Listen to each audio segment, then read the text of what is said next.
Hello tout le monde, j'espère que vous allez bien. Quant à moi, je suis ravie de vous retrouver pour une nouvelle vidéo YouTube. Surtout qu'aujourd'hui, on va parler des défilés printemps-été 2022 et on va commenter ensemble du coup les nouvelles tendances qui ont émergé et qu'on verra partout cet été. Donc c'est parti!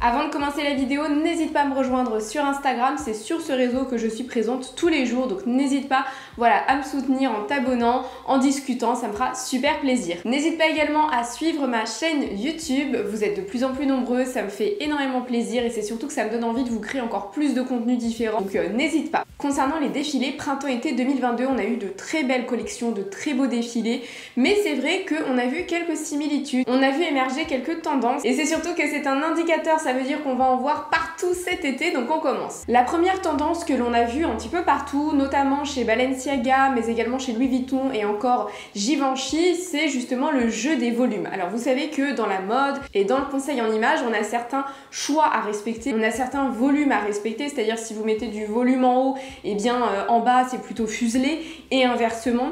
Et là finalement dans les derniers défilés printemps-été, finalement on prend justement tous ces codes de la mode et on les met complètement à plat, on les rase pour en faire quelque chose de nouveau et on voit qu'il y a un véritable jeu de volume. C'est-à-dire qu'on va mettre par exemple un blazer hyper oversize avec un gilet en dessous, sans manches hyper long, donc déjà voilà, normalement on n'est pas censé avoir autant de dépassements. Et là on est vraiment sur un layering plus. Donc un layering c'est le fait de mettre différentes couches. Alors ça va pas être forcément de mettre une chemise et un pull parce que ça c'est classique, mais ça va être par exemple de mettre un débardeur par-dessus, de mettre un caraco, de mettre un gilet bohème hyper long, de mettre un blazer oversize et de mettre une écharpe pancho. Alors tout de suite ça donne une attitude, ça donne un code à votre tenue, soit le côté très bohème rock, soit le côté un peu punk, et c'est surtout que la mode adore jouer sur le côté négligé. Et là sincèrement on est vraiment sur une tendance un peu comme ça, un peu négligée. En gros j'ouvre mon placard, je mets tout et on verra ce qui se passe, et c'est clairement ce qu'on a vu sur les derniers défilés. Et justement dans la même veine du fait de jouer dans les volumes, eh bien on mélange un petit peu tous les styles. Et là c'est vrai que on va avoir des codes très bohèmes, des codes très rock, des codes très streetwear, et finalement on mélange tout, même des codes un peu gothiques, et on mélange tout et on voit ce qui se passe. Alors du coup chez Givenchy ça a été fait avec un petit peu plus de parcimonie et ça reste dans l'ADN très goth chic que personnellement j'aime bien.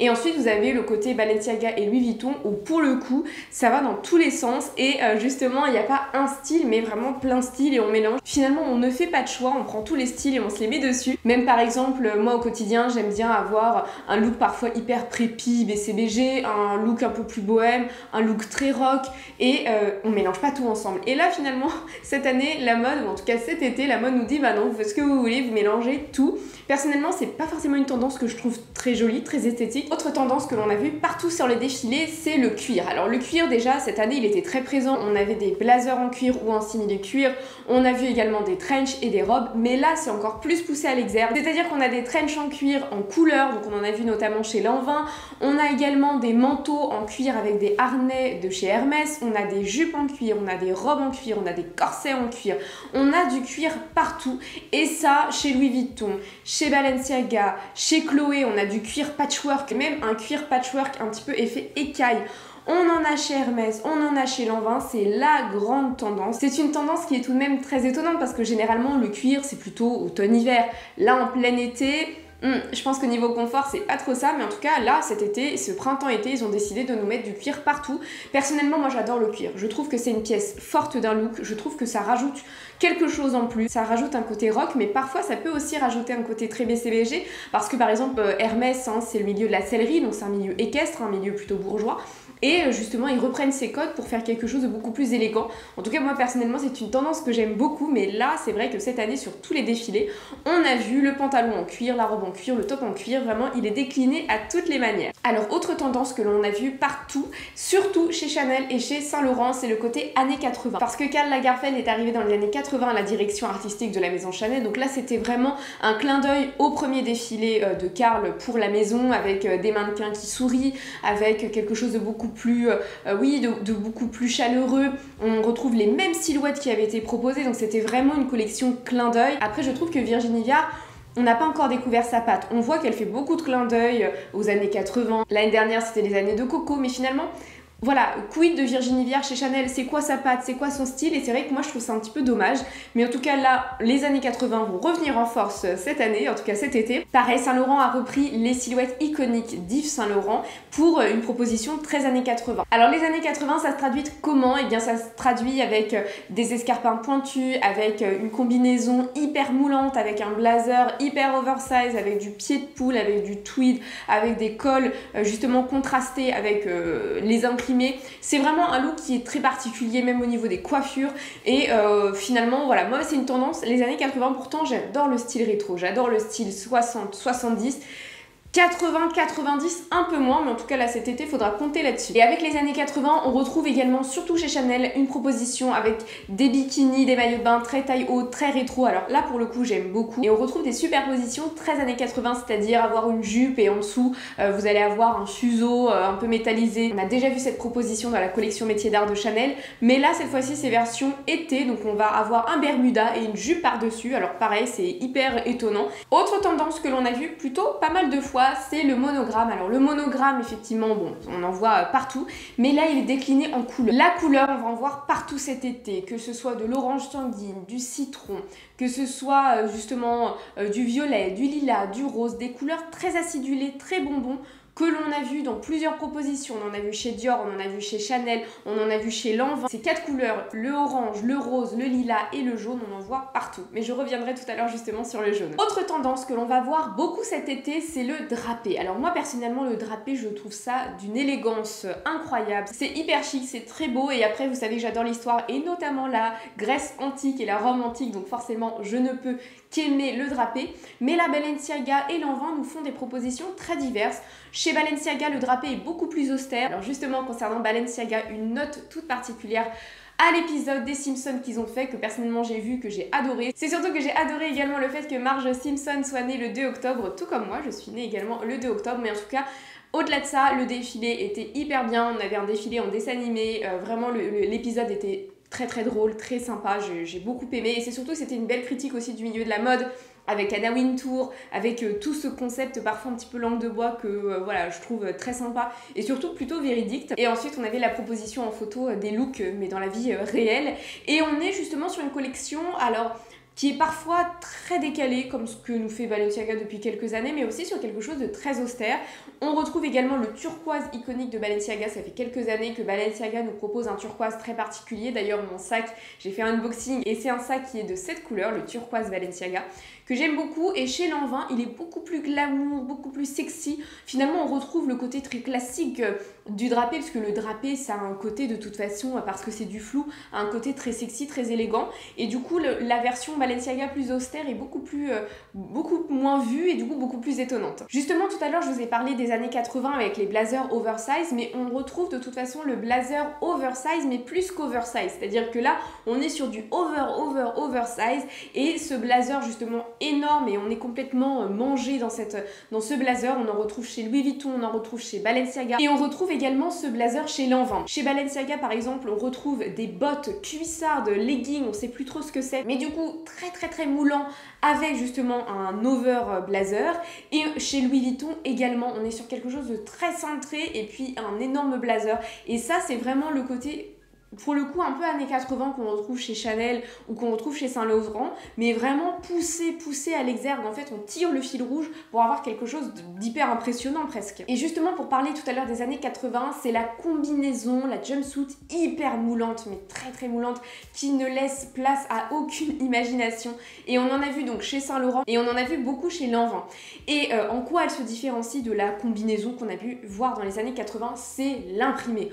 On a un imprimé très fort, c'est-à-dire que à la base la combinaison ultra moulante, ultra sexy, elle est voyante, hein, on la remarque plutôt bien, mais là justement on se dit tiens elle est pas assez voyante, et bam on ajoute un imprimé hyper puissant, hyper fort, avec du jaune, avec des fleurs, vraiment presque à l'overdose, qui voilà, moi personnellement c'est pas du tout une pièce que j'aime beaucoup. C'est vrai que ça ne laisse pas place à l'imagination, ça montre toutes vos lignes, toutes vos courbes, et puis c'est pas forcément très élégant, mais en tout cas là on en voit partout. Alors une tendance pour le coup que j'ai adoré, c'est le monochrome. Le monochrome, c'est simple, on en a vu partout. On en a vu chez Chloé, on en a vu chez Chanel, on en a vu chez Lanvin, on en voit partout. Et c'est surtout que là, c'est pas dans la version la plus classique. Alors, Hermès nous propose un look monochrome plutôt classique, avec du noir, avec du blanc, avec du beige, avec également une couleur terracotta avec des imprimés très élégants.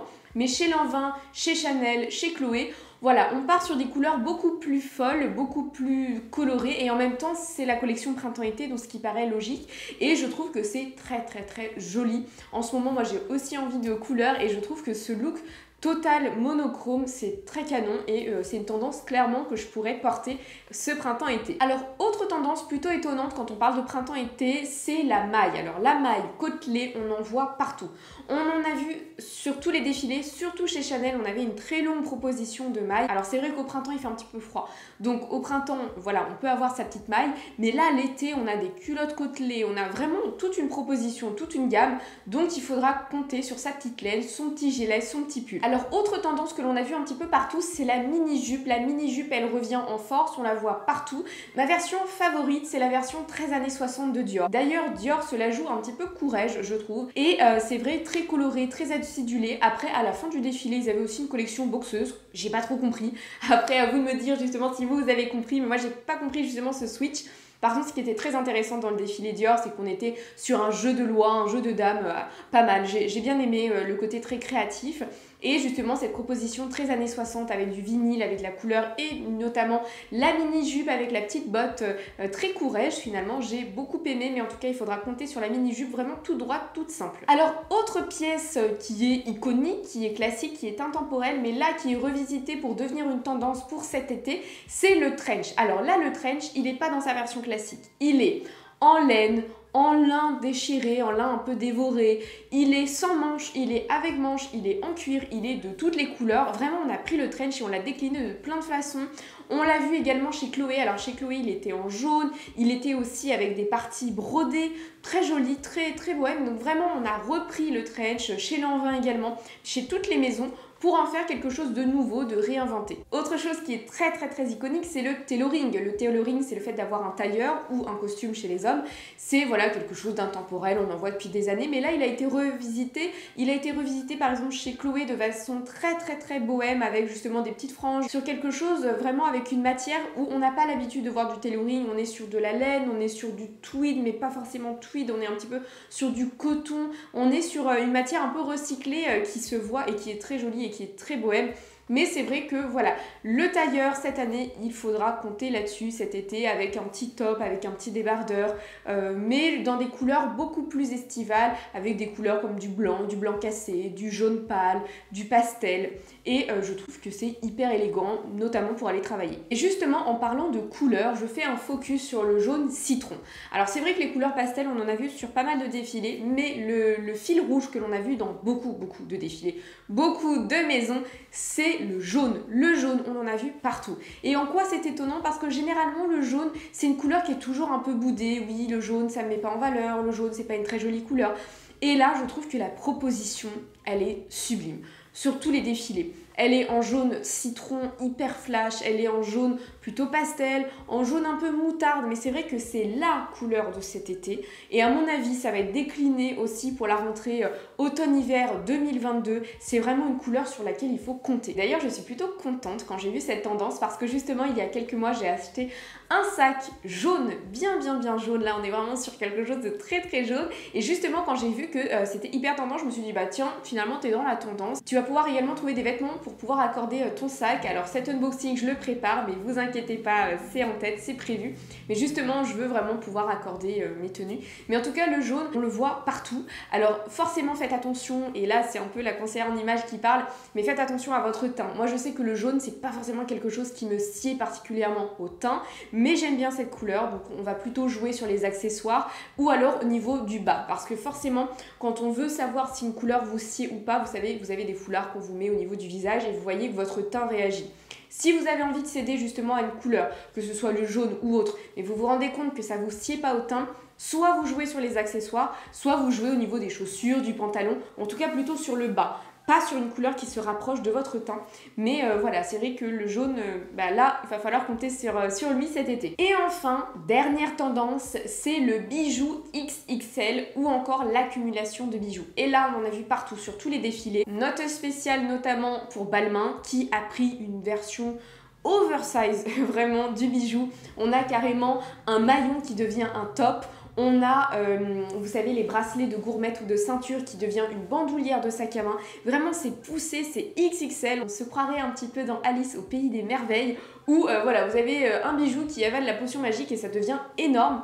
Note spéciale également chez Balmain parce que chez Balmain, on a pris le style Roustin. Alors effectivement, Olivier Roustin était à la tête de la direction artistique, mais il a une manière de s'habiller très particulière avec des débardeurs hyper échancrés, avec des gros blazers, avec des slims un peu en cuir. Et finalement, il a pris son style, qu'il a décliné chez la femme, vraiment du Roustin pour Balmain et pas du Roustin qui fait du Balmain, et c'est très particulier. Et c'est surtout que voilà, il a eu malheureusement un accident il y a un an qu'il avait caché, et on retrouve justement ce côté un peu bandelette, un peu hôpital dans le défilé. Concernant son état de santé, j'espère que ça va beaucoup mieux. Voilà, il avait l'air complexé par rapport à ses cicatrices, mais en tout cas voilà, la collection est très jolie et on est vraiment sur son style, on est sur son ADN, et c'est vrai qu'on reconnaît tout de suite du Roustin ou du Balmain, voilà, à une tenue particulière. Donc voilà pour les tendances que l'on a vues sur les derniers défilés printemps-été 2022. N'hésitez pas à me dire vous en commentaire quelle est votre tendance préférée, ou à l'inverse, la tendance que vous n'avez pas aimée. Je vous mettrai en barre de description les liens justement des défilés si vous voulez les consulter. Voilà, j'ai décidé de faire une vidéo un petit peu particulière, de pas uniquement commenter chaque défilé, mais de parler des tendances, parce que cette année on avait beaucoup de tendances qu'on a retrouvées. Voilà, on avait l'impression que les maisons s'étaient un petit peu concertées. On a vu vraiment des tendances communes. Donc voilà, j'espère que cette vidéo vous aura plu. N'hésitez pas à la liker, n'hésitez pas à la commenter. Je vous fais de gros bisous et quant à moi, je vous dis à très bientôt pour de nouveaux contenus.